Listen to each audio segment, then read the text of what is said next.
Қайырлы күн, құрметті оқушылар, қалдарыңыз қалай? Математикалық сауаттылықтан равнобай мен комбинаторика тақырыбын талқылайтын боламыз. Жалпы мат сауаттылықтан 4-5 күннің ішінде 10 балдан 10 балды оңай жинаудың керемет әдістерін сіздермен бөлісетін боламын. Қиын деген тақырыптарды қалай оңай шығаруға болады, қалай шатаспай шығаруға болады, осының барлығын менімен бірге бірдемде үйреніп аласыздар бұйыртса.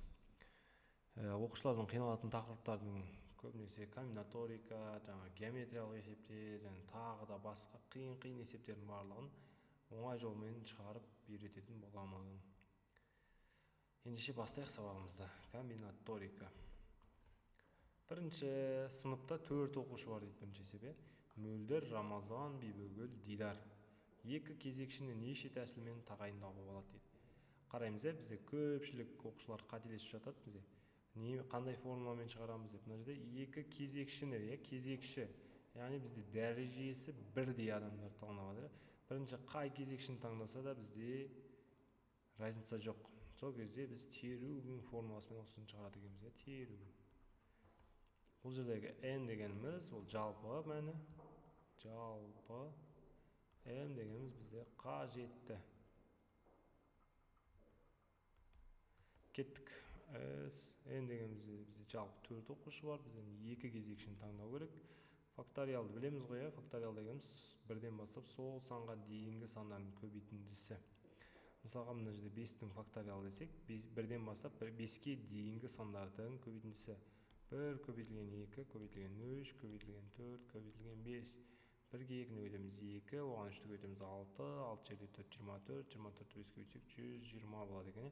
Яғни 5 факториал дегеніміз бірден 5-ке дейінгі сандардың көбейтіндісі. Ол дегеніміз бізде 120 шықты.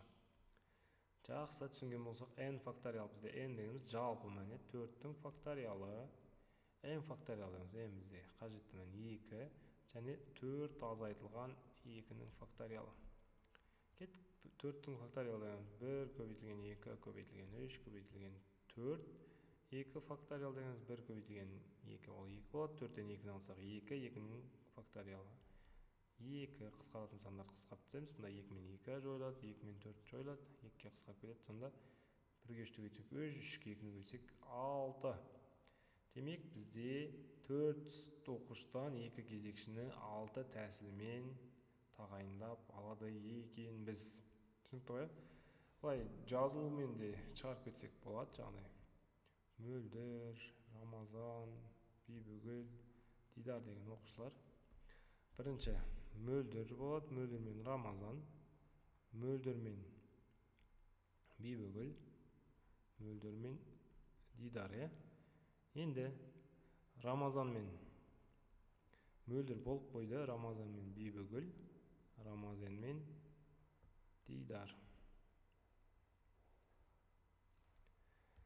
Келесі бізде Бибігүл мен Дидар.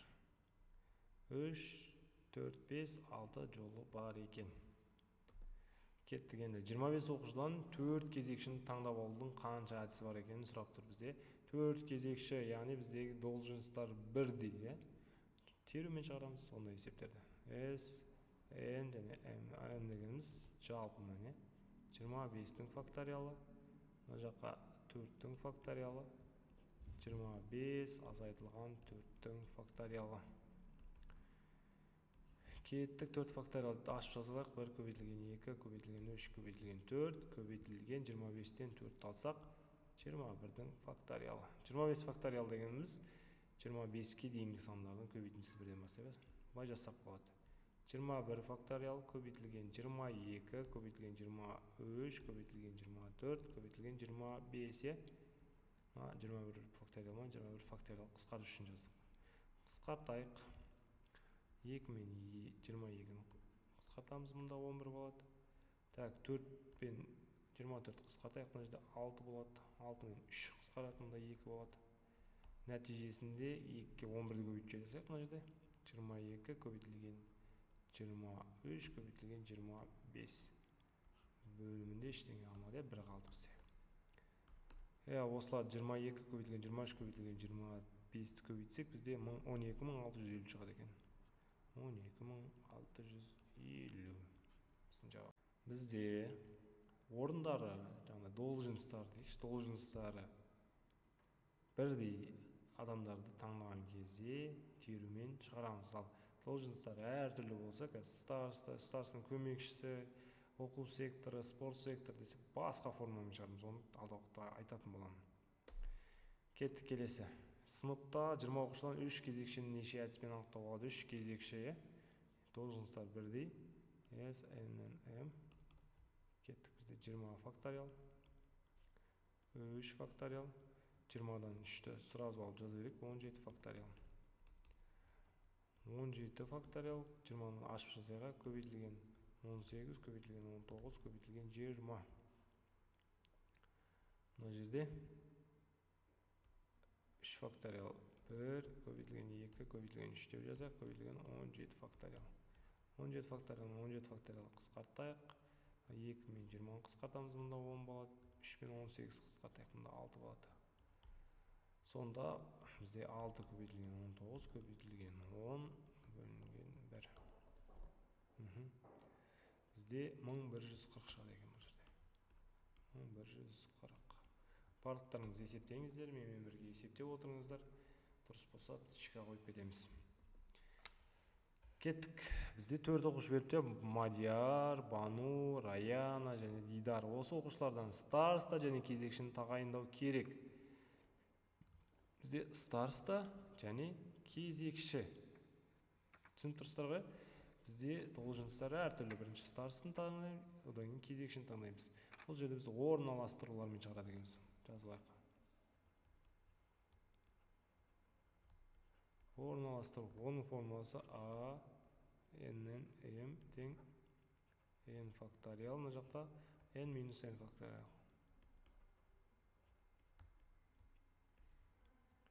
N жалпы бізде 4 оқушы, 4 факториал.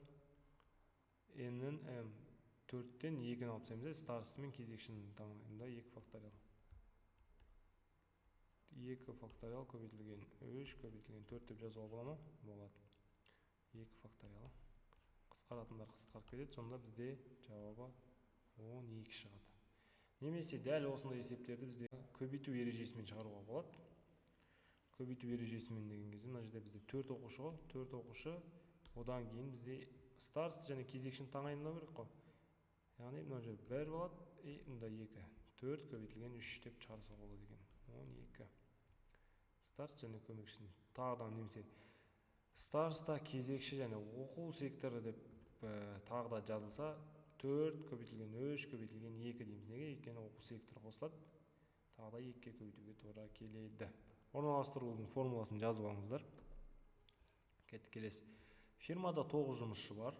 Оның ішінен фирманың президентін, қараймыз, есепшісін, хатшысын неше әдіспен таңдаймыз. Жаңа көбейту ережесімен шығара салуға болады. Бізде ең оңай 9 жұмысшы бар ғой, бізде 9. 1, 2, 3, президент, есепші, хатшы. 9-дың біреуі президент болады. Одан кейін қалған 8-дің біреуі есепші болады. Қалған 7-ның біреуі хатшы болады. 9 көбейтілген 8 көбейтілген 7. Жауап 504 шығады екен. Жаңа орналастырумен де шығарасайық. 9-дан бізде 3 таңдау керек. 9 факториал. 9 азайтылған 3 факториал бізде 6 факториал болады. Так, 6 факториал көбейтілген 7, көбейтілген 8, көбейтілген 9 деп жазып аламыз да. 6 факториал.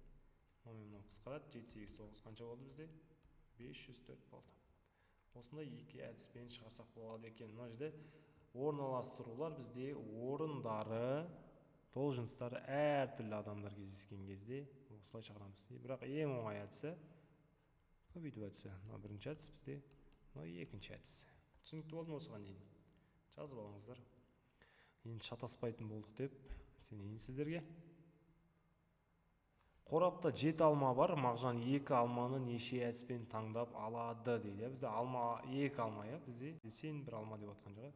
Должностар бірдей болғанда немен шығарамыз? Терумен шығарамыз. N-нен M. Формуласы қандай еді? N факториал, M факториал, N минус M факториал. Жақсы, дұрыс айтасыздар. Енді N факториал бізде 7 факториал. M дегеніміз 2 факториал. 7-тен аламыз 2-нің факториалын. Кеттік. Мына жақта 2 факториал. Бұл 2 болады. Так, көбейтілген. 7-тен 2-ні алсақ 5, 5-нің факториалы. Так, мына жақта 7 дегенде 5 факториал, көбейтілген 6, көбейтілген 7 деп жазуға бола ма? Болады. 5 факториал 5 факториал кетеді. 2-нің факториалы 2, қысқартып жібереміз мында 3. Сонда бізде 21 тәсілмен шығаруға болады екен. Кеттік. Қайрат футбол командасында 11 ойыншы бар. Команда капитанын және вице-президенттің неше әдіспен таңдап алуға болады? Кеттік. Жаңағыдай 11 ойыншы бар. Бізде екеуін таңдап алдың. Көбейту ережесімен шығара салуға оңай. 11 көбейтілген 10 тең 110. Немесе жаңа формулаға орналастыруға да салсақ болады. Мына жақта 11 факториал. 1-ден 2-ні алсақ 9 факториал. Сонда мында 9 факториал астына жазамыз. Қысқартып кету үшін қалай жазамыз? 9 факториал көбейтілген 10, көбейтілген 11. Мынау қысқарып кетеді да 10-ға 11-ді өтсек 110. Кеттік, келесі. Амандасу, қол алысу есебі. Асхат, Ержан, Нұрлыбек, Ильяс қол алыста неше қол алысу болды? Бізде мынандай есептерді қол алысу, осындай іспетті есептерді былай шығарамыз. Мынандай формула бар тең. S тең n көбейтілген n минус 1 бөлінген 2 деген бізде формула бар. N бізде 4-еу. Асхат, Ержан, Нұрлыбек, Ильяс болып тұрға. 4 көбейтілген 4-тен 1-ді алсақ 3 бөлінген 2. 4-ке 3-ті өтсек 12, 12-ні 2 өлсек 6. Бізде 6 қол алысу болған екен. Түсіндік болды ма сіздерге?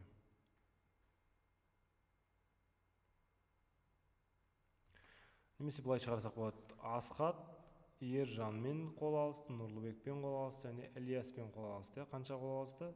3 қол алысты. Енді Ержан Асхатпен амандасып қойды ғой. Нұрлыбекпен амандасады және Ильяспен амандасады. 2 және Нұрлыбек келесі. Ержанмен Асхатпен амандасып қойды. Нұрлыбек Ильяспен амандасса болды. 3 қосылған 2 қосылған 1 тең 6. 2 тәсілмен де шығарсақ болады екен. Келесі. 11 қонақ бір-бірімен амандасып шықса неше амандасу болды? Жаңа формула салсамыз n минус 1 бөлінген 2. 11 көбейтілген 11-ден 1-ді алсақ 10 бөлінген 2. Қысқаратып жібереміз мына жерде. 55 қол алысу болды. Жақсы. Балалар мерекесіне арналған концертке 8 әнші қатысты. Олар бір-бірімен дуэт ән айтып шықты. Концертте неше ән айтылды? Дәл осы формуламен шығарылды. n минус 1 бөлінген 2. Так, 8 әнші қатысты. 8 көбейтілген 7 бөлінген 2. Мынаумен қысқарады. 4 7 7 бізде 28. Концертте 28 ән айтылды. Кеттік. Қожалар бір жиынға қатысқан адамдардың қол алысуын санады. 45 қол алысу болған болса, жиынға неше адам қатысты? Біздегі S-тің мәні бізде 45 болып тұр ғой бізде. Сонда n минус 1 бөлінген 2 тең 45-ке болып тұр. 45 мына жаққа көбейтіліп кетеді да n минус 1 тең 90-ға болады. Ал енді осыны шығарыңыздар. Қалай болады? Мынаған көбейтеміз, мынаған көбейтеміз. n квадрат азайтылған n тең 90. Так, осыдан шығаратын болсақ x1 көбейтілген x2 тең 90 болады. x1 қосылған x2 тең 1 болады. Ветпен шығарасақ. Сонда бізде x1-іміз 10-ға тең болады, x2-іміз минус 9-ға тең болады. Бізде минус 9 деген жауапты аламаймыз. Сонда бізде жауап 10 болады екен. 10 адам қол алысты. Кеттік. Шахмат жарысында ойыншылар бір-бірімен ойнап 21 ойын болған болса, жарысқа қанша ойыншы қатысты? Жаңағыдай S-тең 21 тең n минус 1 бөлінген 2. Мына жақта 2 көбейтіліп кетеді. 42 42 тең n минус 1 42 тең n квадрат минус n. Былай жасап болады. n квадрат минус n 42 мына жаққа ауыстырсақ минус 42 тең 0-ге деп дискриминантпен шығарсақ болады екен. Сол кезде біздің x1-міз 7 шығады, x2-міз минус 6 шығады. Минус 6 деген жауапты қабылдамаймыз. 7 деген жауапты қабылдаймыз. Шеңберде 6 нүкте бар, одан 3/5 арқылы неше үшбұрыш құрастыруға болады? Бізде үшбұрыштың орындары маңызды емес, сондықтан теруге саламыз. n-нен бағана формуланы еске түсірейік. n факториал, n факториал, n минус n факториал. n факториал бізде 6 факториал, m дегеніміз 3 факториал, n минус m 6-тан 3 аламыз, 3 факториал. Шығарайық. 3 факториал деп жазып қояйық. Мына жақта 3 факториал көбейтілген 4 көбейтілген 5 көбейтілген 6, 6-ға дейін. Мына жақта 1 көбейтілген 2 көбейтілген 3. 3 факториал мен 3 факториал қысқарып кетеді. 2 мен 4-ті қысқартамыз. Мұнда 2-ден 3 пен 6 қысқарады. Мұнда 2-ден 2-ге 5-ті көбейтеміз 10, 10-ға 2-ні көбейтеміз 20. Келесі. Шеңберде 8 нүкте бар, 4 нүкте арқылы неше төртбұрыш құрастыруға болады? Дәл сол сияқты 4 нүкте қай жерде екені маңызды емес, орын саны 8-ден 4 деп жаңа теруге салады екенбіз. 8 факториал, 4 факториал, 4 факториал, 8 азайтылған 4, ол 4 факториал. Жазамыз 4 факториал, көбейтілген 1, көбейтілген 2, көбейтілген 3, көбейтілген 4. 4 факториал көбейтілген 5, көбейтілген 6, көбейтілген 7, көбейтілген 8. Мына қысқарып кетеді. Так, 8 мен 4-ті қысқартамыз. Мұнда 2-ден, енді 2 мен 2-ні қысқарып жібереміз, 6 мен 3-ті қысқарып жібереміз. Сонда бізде шығады. Мына қысқарып кетті. 10, 10-ға 7-ні көбейтеміз, 70. Күнделікке бір күнге география, математика, биология, химия, ағылшын пәндерін орналастырудың қанша әдісі бар дейді. Так, күнделікке, мына жерде күнделікті елестетеміз. 1, 2, 3, 4, 5 сабақ бар бізде. 1, 2, 3, 4, 5. Мына бірінші сабаққа 5 сабақтың 5-еуіне қоя аламыз ғой? Қоя аламыз. Одан кейін екінші сабаққа 1 сабақты қойып тастадық уже. Екіншісіне қалған 4 сабақты қоямыз, қалған 4 сабақты. Одан кейін 3 сабақ, одан кейін 2 сабақ, одан кейін 1 сабақ. 5 факториал болады бізде. Жауап тең 120. Түсіндіре алды ма сіздерге? Жақсы. Келесі есеп бізде ақ, қара, жасыл түсті бояулар бар. Түстері қайталанбайтындай етіп 4 қабатты үйді неше тәсілмен бояуға болады? Мына жерде бір түс ұмытып кетіптік. Ақ, қара, жасыл, сары болу керек еді. Жақсы. Бізде 4 түс бар, 4 қабатты үй бар, Дәл жаңағыдай есеп қой. Б тең n факториалмен шығады. N факториал. Бізде бірінші қабатын қайталанбау керек, 4 түстің біреусімен бояймыз. Екінші қабатын 3 түс қалады, 3 түстің біреусімен. Үшінші қабатын 2 түс қалады, 2 түстің біреуімен. Соңында 1 түс қалады. 1, 2, 4. Так, 24 болады жауабы. Келесі. 6 түс берілген қызыл, жасыл, көк, сары, ақ, күлгін 4 қабатты үйді неше әдіспен бояп шығуға болады? Бұл жерде біз ескереміз. 4 қабат бар, 4 қабат бар. Бізде қанша түс бар? 6 түс бар, 6 түс. Бірінші қабатын бізде 6 түстің біреуімен бояймыз. Одан кейін екінші қабатын 5 түстің біреусімен бояймыз. Үшінші қабатын 4 түстің біреуімен, соңғысын 3 түстің біреуімен. Сонда 6 көбейтілген 5 көбейтілген 4 көбейтілген 3 болады. 5-ке 4-ті көбейтеміз 20, 20-ға 3-ті көбейтеміз 60, 60-қа 6-ны көбейтсек бізде 360 болады екен. 360 түспен бояп шығуға болады екен. Түсіндікті болды ма сіздерге? Жақсы. 3, 4, 5, 7, 8 сандар берілген. Осы сандардан неше үш таңбалы сан құрастыруға болады дейді. Бізде жалпы үш таңбалы сандар бізде 100-ден бастап 999-ға дейін үш таңбалы сандар. Қанша үш таңбалы сан бар? Бізде 903 таңбалы сан бар, 900 сан бар. Бізде қайталанбайтындай болу керек. Мына жерде қайталанбайтындар болса бізде жүздік, ондық, бірлік. Бізде қанша сан бар? Бізде 5 сан бар. 5 санды қоя аламыз біріншісіне жүздікке, екіншісіне 4 сан қоя аламыз, үшіншісіне 3 сан қоя аламыз. 5, 4, 3, 20, 20-ға шток етеміз, 60 сан шығады екен. Так, келесі есеп бізде 19-шы есеп. 0, 2, 4, 9 сандар берілген. Осы цифрларды пайдаланып, неше 3 таңбалы сан құрастыруға болады дейді. Кеттік. Бізде 4 сан берілген, 3 таңбалы сандар жазып қояйық жаңағыдай. Жүздік, ондық, бірлік. Бізде жүздікке 0-ді қоя алмаймыз, 0-ден басталмайды сан дегеніміз 3 таңбалы сан. Сондықтан 2, 4, 9 бүресін қоя аламыз, 3 сан. Келесі санға 3 қоя аламыз, одан кейінгі келесі санға 2 қоя аламыз. 3-ке 3-ті көбейтеміз 9, 9-ға 2-ні көбейтеміз 18 сан болады екен.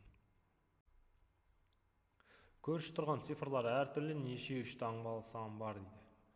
Бізде 3 таңбалы сандар жүздік, ондық, бірлік жазып қояйық. Көбейту. Так, бізде 0-ді қоя алмаймыз, 0-ден басқа 9 цифрды қоя алады екенбіз, алғашқысына. Кеттік, 9 цифрдың біреусін қойдық, бізде жалпы 10 цифр бар ғой. Сол бір цифрмен сәйкес келіп қалмау керек. Сол бір цифрды қоя алмаймыз, қалған 10 цифрдың 9-ын қоя алады екенбіз. Бізде көрші тұрған цифрлар әртүрлі болу керек. Мына жерде де дәл солай. Бір цифр, мынаған бір цифр ұқсамау керек. 10 цифрдың бір цифрі ұқсамайды, демек тағы да 9 цифр қоя алады екенбіз. 900-ді 9-ға өтеміз, оған 9-ға өтсек 729. Яғни көрші тұрған цифрлар әртүрлі 729 3 таңбалы сан бар екен. Келесі есеп 8 цифр болмайтын неше 3 таңбалы сан бар дейді. Жүздік, ондық, бірлік деп жазып қояйық, арасында көбейту. Так, мына жерде 3 таңбалы цифрлар 0-ден басталмайды, және бізде 8 цифр болмау керек. 10 цифрдың 8-ін қоя алады екенбіз. Мына жерде не болмау керек? 8 цифр ғана болмау керек, қалған 9-ын қоя аламыз. Мына жерде дәл солай 8 болмау керек, қалған 9-ды қоя аламыз. 8 көбейтілген 9 көбейтілген 9 бізде 648 болады екен. Кеттік. Қорапта 3 жасыл, 4 қара, 2 сары шар бар. Кем дегенде неше шар алу арқылы бір сары шарды ала аламыз. Дирихле деген принцип бар бізде, Дирихле принципі. Ол бізде жолы болмайтын адам дейміз. Жолы болмайтын адам. Жолы болмайтын адам. Сол есеппен бізде қарастыратын боламыз. Бізде не алу керек? Сары, ана жерден бір сары алу керек. Бірақ бізде жолы болмайды, сондықтан не алады? Алды 3 жасыл алып қойды. Одан кейін алды 4 қара алды. Бізге шарт бойынша кем дегенде неше шар алуға бір сары ғана алу керек. Келесіде бір сары алады сөзі міндетті. Өйткені екі ақ сары қалды ғой. Соның біреуін алады екен. Мұнда қосасақ бізде 8 болады екен. Дирихле принципіне де байланысты біраз есептер үй жұмысына беретін боламыз сіздерге. Осы 22 есеп шығардық. Бүгінге жетеді деп ойлаймын сіздерге. Ауыр болып кетпесін. Осыған байланысты бір 25 есепті сіздерге дайындап қойдым үй тапсырмасына. Төменге плюс қалдыру арқылы немесе 8 747 973 81 42 номеріне комбинаторика үй жұмысын десеңіздер, үй жұмысын сіздерге жіберіп беретін боламын. Және де бізде 3 күндік интенсив болады. 3 күндік интенсивте жаңағы 10 балдан 10 бал жолын алуды қарастыратын боламыз. Геометриялық есептерді, жаңағы мәтін есептер, комбинаторика барлығына, және теория, практика, үй жұмыстары, шығарылмаған есептер талқылаймыз, барлығын жазамыз. 3 күндік интенсивке қатысу үшін 8 747 973 81 42 WhatsApp-қа интенсив сөзін жазыңыз. Пайдалы болса лайк басыңыз, достарыңызбен бөлісе кетіңіз, 10-11 сынып оқитын барлық оқушыларға жіберсеңіз. Жақсы, рахмет, сау болыңыздар.